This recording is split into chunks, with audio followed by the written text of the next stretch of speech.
Sumber sejarah adalah merupakan suatu keterangan, informasi yang bisa menjadikan suatu penjelasan dalam menjelaskan suatu peristiwa sejarah, dan juga sumber sejarah itu bisa mampu menjadi bukti dan membedakan mana yang termasuk dalam peristiwa sejarah, mana yang bukan termasuk dalam peristiwa sejarah.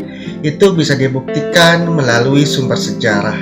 Sumber sejarah itu banyak memiliki sekali kategori.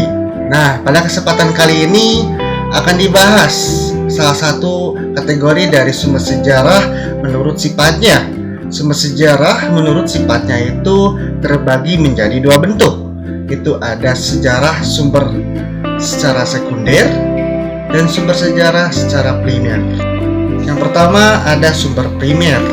Sumber primer adalah sumber yang berkaitan langsung dengan peristiwa yang diceritakan dalam bentuk orang, tempat, maupun suatu benda. Jadi sumber primer ini adalah sumber yang langsung mengalami peristiwa tersebut, bisa dalam bentuk orang, tempat, maupun benda. Kalau dalam bentuk orang, berarti orang tersebut adalah orang yang mengalami peristiwa tersebut. Kalau dalam bentuk tempat, berarti tempat tersebut adalah lokasi terjadinya suatu peristiwa. Maupun kalau benda adalah benda tersebut adalah benda yang terpenting dalam peristiwa tersebut. Dalam sumber primer itu terbagi menjadi 3 kategori.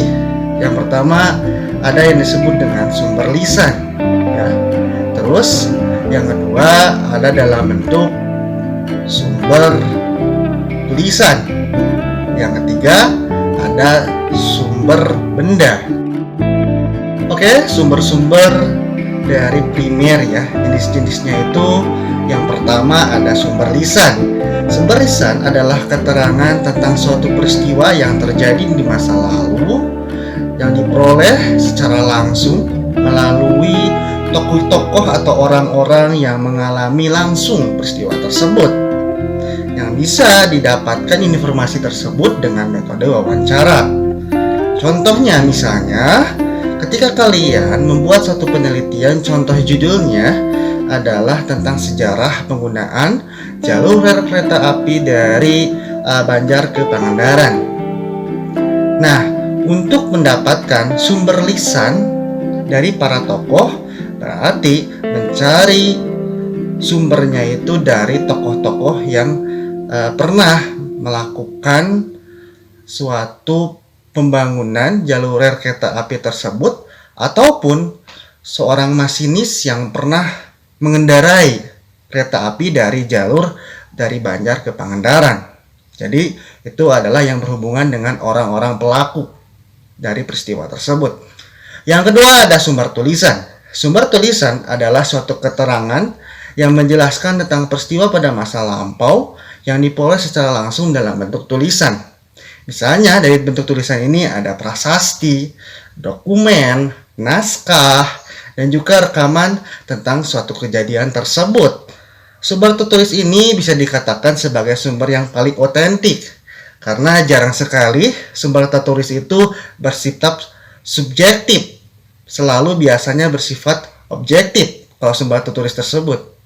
Contohnya misalnya dalam judul yang sama tentang sejarah penggunaan rel kereta api dari Banjar ke Pangandaran, maka untuk mencari sumber tulisannya, maka tinggal carilah informasi mengenai dokumen-dokumen tertulis yang membuktikan bahwasanya pernah ada suatu jalur rel kereta api dari Banjar ke Pangandaran, ataupun bisa dalam bentuk tiket pada waktu zaman dulu, pada waktu masih berlakunya adanya jalur rel kereta api dari Banjar ke Pangandaran. Yang ketiga adalah sumber benda. Sumber benda adalah keterangan mengenai suatu peristiwa di masa lalu yang diperoleh melalui benda-benda peninggalan dari suatu peristiwa sejarah tersebut. Misal contohnya adalah benda-benda purbakala. Ada fosil, ada kapak kerabah, ada patung, dan juga ada gedung. Misal contohnya ketika dalam penelitian dalam judul yang sama ya, tentang sejarah penggunaan jalur rel kereta api dari Banjar ke Pangandaran.